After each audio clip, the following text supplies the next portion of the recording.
लक्ष्य निर्धारित करो, आसानी से आप उस लक्ष्य को पार कर जाएंगे। दूसरी चीज, अभी आदरणीय डॉक्टर वंदना मिश्रा मैडम ने कहा, स्वामी मुझे सबसे ज्यादा पसंद है उनकी 2-3 बातें। उसमें पहली बात मैंने आपसे शेयर किया, जो मैं स्वयं करता हूं, इसीलिए मैं आपसे कह रहा हूं, जो मैं खुद कर सकता हूं वो आपको जरूर बताऊंगा। यू कैन डू इट, तुम भी आसानी से कर सकते हो। दूसरी चीज क्या है? एकाग्रता। अभी मैडम ने कहा कि लाइब्रेरी में बैठ करके उस पूरी पुस्तक के पन्ने तक उनको याद हो गए, उसमें किस पेज पर कौन सी लाइन लिखी हुई है वो तक उन्हें याद हो गया। आप युवा शक्ति हो, छात्र जीवन में हो, विद्यार्थी जीवन में हो, आपको तो बहुत आवश्यक है। किसी भी चीज को आप पढ़ रहे हो, चाहे जिस विषय को पढ़ रहे हो, उसके सिद्धांत हैं, उसकी संकल्पनाएं हैं, वो आपको कब उसे आप आत्मसात करोगे? जब आपके पास एकाग्रता हो। एकाग्रता बहुत आवश्यक है, न केवल विद्यार्थी जीवन के लिए, बल्कि हम लोग यातायात जागरूकता सप्ताह मना रहे हैं। कहते नहीं है, सावधानी हटी दुर्घटना घटी। तो सावधानी हटी क्या है? हमारी एकाग्रता का भंग होना। कारण चाहे जो हो, एकाग्रता का हमें हमारे दैनिक जीवन में बहुत महत्व है। तो एकाग्र होने के लिए भी प्रयास करने होंगे।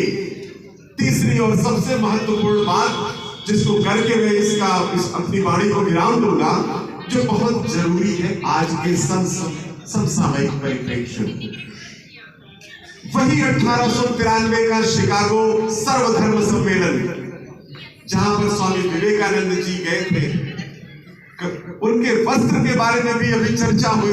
बहुत ही साधारण वस्त्र थे, क्योंकि पूरे विश्व के धर्मावलंबी, मतावलंबी वहां पहुंचे हुए थे अपने अपने धर्म की विशेषताओं के बारे में बताने। सबको उन्होंने सुना। लोग हंसते थे उनके कपड़े को देख करके, ये कैसा फकीर टाइप का आ गया हमारे बीच में। We are all gentleman, tie लगा करके, सूट बूट और वगैरह वगैरह, यहां निकले रहते हैं सबके ना, देखो जो सो यूरोपियन कल्चर, उस तरह के लोगों के बीच में वो हमारे देश का आध्यात्म गुरु बैठा हुआ, उनको क्या पता। लेकिन जब उनको संबोधन करने का समय दिया गया, तो उन्होंने जो कहा, अभी आप सबने सुना भी हो, मैडम लोगों ने भी बताया, बच्चों ने भी बताया, my dear brothers and sisters.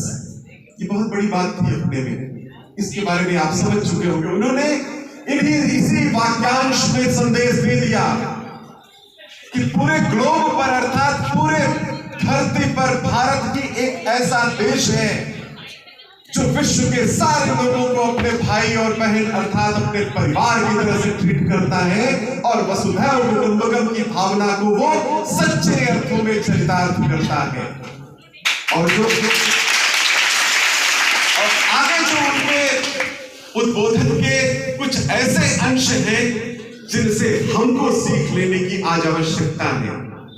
उन्होंने आगे कहा, सूट बूट में चूंकि उनके सामने सारे श्रोतागण बैठे हुए थे विश्व के, तो उन्होंने कहा, I belong to that country, sorry, you belong to that country.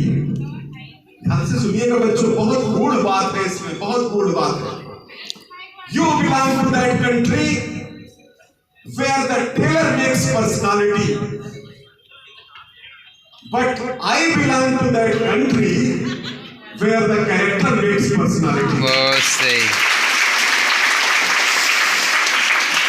Suit boot पहन करके विश्व के धर्म को मानने वाले अलग अलग मतावलंबी बैठे थे वहां पर। उससे आप महान हैं। क्यों? क्योंकि आपके देश में जो पर्सनालिटी डेवलपमेंट की बात होती है कि किसकी पर्सनालिटी बेस्ट है, वो कपड़े पर बेस्ड है। और कपड़ा कौन बनाता है? टेलर बनाता है।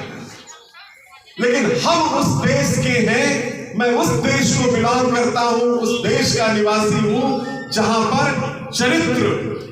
चरित्र हमारा व्यक्तित्व बता